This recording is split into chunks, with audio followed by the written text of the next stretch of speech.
Sorcières, bienvenue! Entrez dans la danse en découvrant les cercles de femmes et les rituels de passage menés par Marie Mottet. Danseuse et chorégraphe, elle propose des espaces-temps de partage durant lesquels chant, danse, moon lodge, créations artistiques et rituels se mêlent puissamment. Envol des trois lunes, lune rouge et sœur de lune sont autant de cercles proposés. Il est temps d'honorer et de célébrer les passages de la vie, en conscience de nos blessures et en mémoire des lignées de femmes qui nous ont précédées.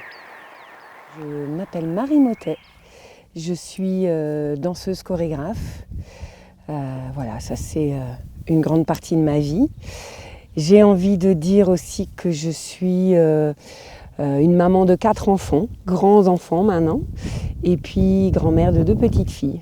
C'est très important parce que une autre, comme on va en parler, des rituels, une des choses que j'aime partager, c'est vraiment cette inscription dans le temps. Et ce lieu, donc toute cette forêt, toute cette grande région de Brocéliande, c'est vraiment le lieu où moi j'aime aller en fait. Je vais me poser, je vais me balader, on emmène des cercles de femmes, on danse. Voilà, on se retrouve pour être là, simplement pour être là. Lugna, viens là. Regarde, on est bien pieds nus. Hop. Coucou. Ça, c'est vraiment un plaisir de marcher, d'être dans la nature pieds nus. Ici, je le fais peu parce qu'il y a des ajoncs partout. Donc, mais sur la mousse, là. Hein. Alors, je vous présente Élise, qui est ma grande fille. Yona, qui est la plus jeune fille. Entre les deux, il y a 2 garçons. Et puis Hélène, qui est une amie. Et donc, ce sont un peu mes alliés privilégiés pour les rituels, en fait, et pour les cercles de femmes. Quand j'étais plus jeune, on passait beaucoup de temps aussi à partager, toutes les deux. Yona était encore un petit bébé. Et c'est vrai que de par ton travail, il y a un moment aussi, maman a eu envie d'avoir des alliés avec elle. Et on avait envie aussi de continuer à transmettre en fait ce qui se passait entre nous, de l'ouvrir à d'autres personnes. Et donc on a utilisé un petit peu cette force-là d'être mère, fille, sœur, amie pour mettre en place diverses formules de cercle, on va dire. Voilà, où on transmet des choses différentes, où tu transmets aussi des choses différentes en fonction du contexte et avec qui tu es aussi.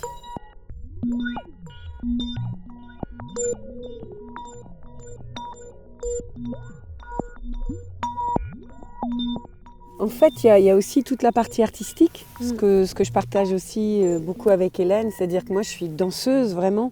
J'ai toujours dansé dehors dans la nature et ce lien avec la nature, je l'ai construit depuis que je suis toute petite. Enfin, j'allais me cacher dans la nature, c'était vraiment mon havre de paix, comment dire, de refuge, d'alignement. Et avec les enfants, en fait, avec mes filles en particulier, ce lien à la nature a toujours été très important. Pour moi, c'est aussi poser la question, comment j'enseigne mes filles, en fait? Qu'est-ce que je leur raconte? Maintenant qu'il n'existe plus de ces clans qu'il y avait avant, d'une manière très naturelle, où tout était partagé de mère en fille. Alors, et je ne suis pas en train de dire que c'était mieux avant, pas du tout. Mais il y avait quand même des choses qui se partageaient, qui se nommaient, qui se disaient.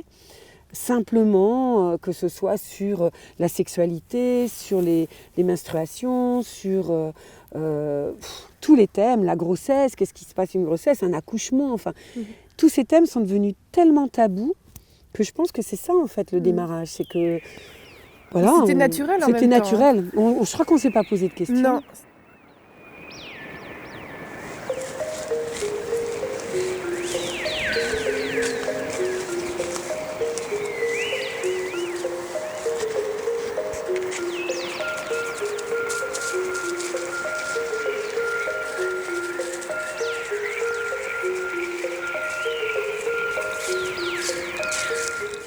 Alors, l'envol des 3 lunes, c'est un cercle de 3 jours, 3 nuits où on voyage à travers les lignées des femmes et les passages de la vie des femmes et comment j'honore les différents passages de la vie des femmes et comment je peux ramener cette connaissance-là et ce lien à la nature et aux lunes dans mon quotidien pour m'en servir, pour transmettre. La lune rouge, c'est 5 jours, 5 nuits, avec le thème de l'essence de la femme que je suis à l'intérieur, cette femme sauvage, et surtout, qu'est-ce que j'en fais dans mon quotidien. Et donc là, c'est un processus qui va aussi, qui utilise beaucoup l'artistique, le dessin, la danse, la création d'un autoportrait, la création d'une danse performative rituelle dans la nature. Voilà. Et il y a un troisième cercle qu'on a emmené avec Élise et puis Nina, qui est une autre alliée, mais elle ne peut pas être là aujourd'hui parce qu'elle est en Ardèche, qui est danseuse aussi.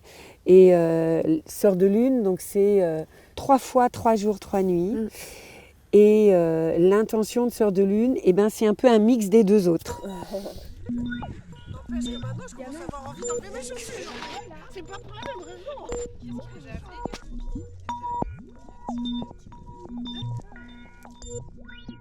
C'est 3 jours, 3 nuits, dans un espace plutôt naturel, donc souvent en forêt de Brocéliande. Il y a des temps en intérieur et des temps en immersion dans la nature. On danse, on chante, on fait beaucoup des de partage. Ouais. On coupe les portables, on vient avec sa tribu, ses amis, ses sœurs, sa mère, sa grand-mère, sa fille, son bébé. Sa filleule, sa copine. Et on part après pour 3 jours, 3 nuits, sans horaire défini. Tout ça, ça signifie que c'est un espace dans lequel concrètement je vais parler de ce que ma mère ou ce qu'on m'avait transmis en lien avec mes premières règles. Comment j'ai vécu mes premières règles.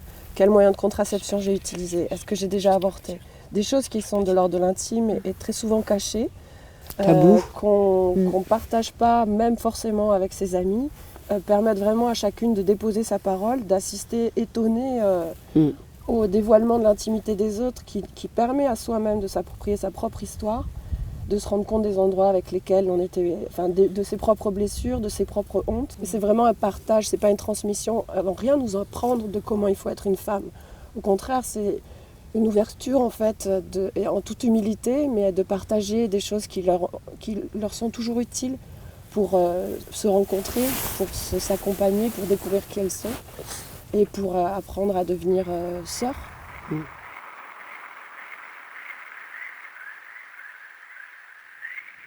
Pourquoi aussi on pourrait avoir envie de venir à des cercles, c'est qu'il y a quelque chose qui se passe lorsqu'un groupe d'êtres humains se regroupe, se retrouve et travaille ensemble. Il y a comme un puissance 1000 qui se met en place. C'est comme si une demande toute seule, elle a toute sa force. Mais quand c'est 10 personnes, quand c'est 20 personnes, quand c'est 30 personnes, c'est comme si c'était multiplié. Et moi j'ai rencontré Marie par la danse, parce que je connaissais la danse des 5 rythmes à Bruxelles, à Paris, et puis quand je suis arrivée en Bretagne, j'ai été rencontrer Marie. Du coup je suis arrivée dans les cercles de femmes avec ça, parce que j'étais pas vraiment portée sur les cercles de femmes avant. Je ressors avec un cercle de sœurs qui est de plus en plus large à chaque fois en fait, et c'est cette rencontre dans la sororité moi qui me nourrit et qui continue de me nourrir chaque jour, y compris quand j'essaye de rassembler les cercles desquels j'appartiens. Et après, moi, je viens un peu des milieux féministes, donc la non-mixité, ça fait partie des choses qui me construisent aussi, où c'est une façon de me retrouver moi à l'intérieur fort, y compris de pouvoir lâcher un certain nombre de choses. Après, je sais qu'aujourd'hui, après avoir pratiqué pas mal d'espaces non-mixtes, je trouve ça beau aussi de pouvoir ouvrir des espaces mixtes, de vraies rencontres où chacun fait son travail dans son coin, et avec une reconstruction de ce que c'est que la relation homme-femme, avec une réinvention, même si je tente de la vivre aujourd'hui dans ma famille, dans mon couple, avec mes fils, avec mon compagnon. Ces espaces-là, c'est des espaces de respiration, les cercles entre femmes et les cercles entre hommes aussi. Moi, je les engage à faire ce qu'ils ont à faire entre eux, quoi. On a tous suffisamment d'ombre à brasser, à nettoyer, à mettre en lumière pour que chacun fasse son travail, quoi.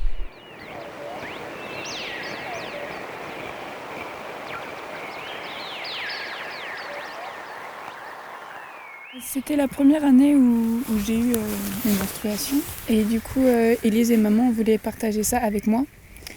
Et du coup, pas vraiment m'enseigner ce que c'est que d'être une femme, mais mais me guider vers ce parcours féminin.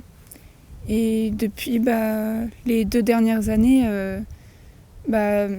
je guide aussi les jeunes filles comme moi vers leur féminité. Enfin, elles le sont déjà, mais vraiment leur parcours de femme et l'acceptation, parce que parfois ça peut être difficile.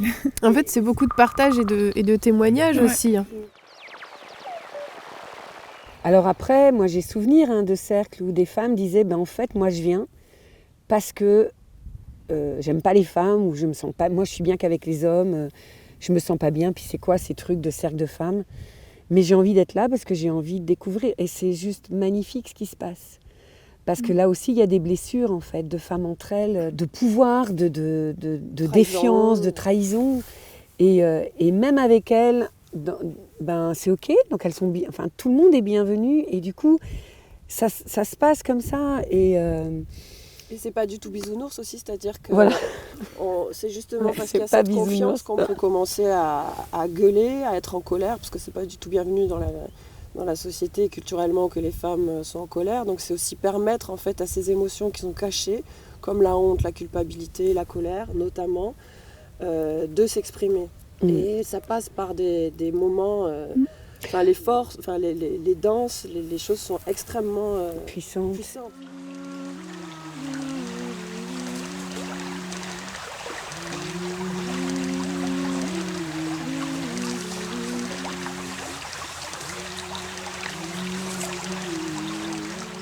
On va aller dans des lieux qui sont pour moi des miroirs en fait, qui vont pouvoir nous renvoyer des miroirs du thème avec lequel on voyage. Ça veut dire que la nature elle-même va faire le boulot.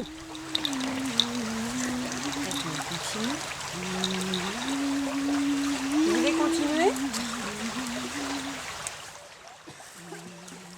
Et la Moon Lodge, c'est un rituel qui a plus été fait pour les femmes. Il est dit que les femmes qui sont en temps de lune, donc qui ont leur menstruation, n'entrent pas dans ces sweat lodges qui sont très chaudes.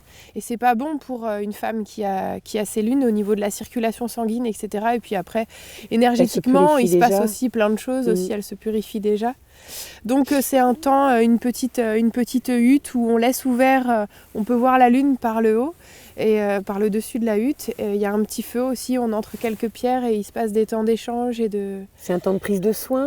Un temps de prise de soin entre femmes, mais dans un espace dédié. Cocon, ouais. Voilà, on a posé un rituel. Nous, en rigolant, on s'appelle les sorcières. Et c'est vrai qu'on est reliés à ça, forcément, à cette histoire-là des femmes.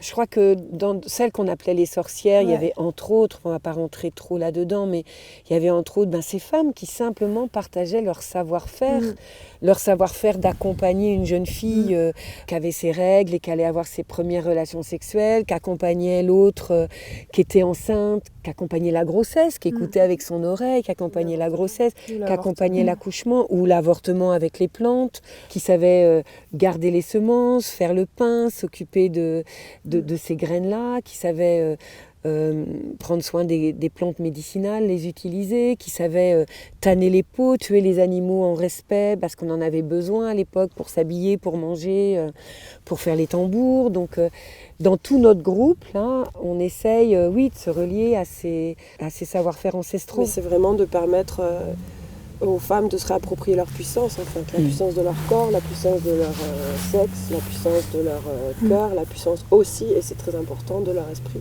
de leur intelligence. Et elle a été confisquée depuis tellement longtemps. Et c'est important de... Justement, je pense que c'est ça aussi qui fait peur, qui explique pourquoi on en est là aujourd'hui, c'est cette peur de la puissance des femmes. Et, simplement pouvoir s'autonomiser, réfléchir par soi-même en échangeant entre pères, entre mères, entre sœurs. Il y a une réelle envie aussi que chaque personne soit autonome. Ça, c'est très important pour nous, c'est-à-dire que là, c'est juste une transmission. Vas-y, fais-le. Vas-y, vis-le. Et reviens jamais nous voir, sauf si t'en as envie, mais c'est Revienne. vraiment... Oui, non, mais qu'elles en ont ben envie. voilà, j'ai la phrase qui arrive, ni Dieu ni maître, c'est plus, voilà, c'est moi qui suis Maître mon de- maître, voilà. et on va à Maîtresse. des cercles, Ouais, etc., ouais. peut-être des fois pour réinitier, relancer quelque chose qu'on a laissé mourir ou qu'on a oublié. Et nous, la seule chose qu'on fait, c'est paf, c'était là. Retrouver Et la mémoire. retrouve, voilà. Et après, pose-les tes rituels où tu vas, quand tu en as besoin. Nous, on t'a expliqué quelque chose par notre témoignage, notre quotidien. On t'a expliqué comment nous, on le fait. Libre à toi de le faire aussi comme tu le sens après.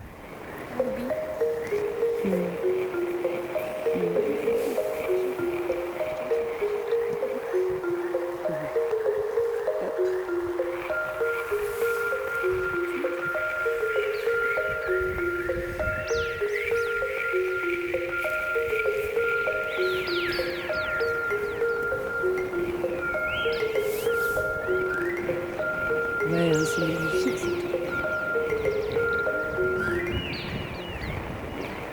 C'est bien, Loug.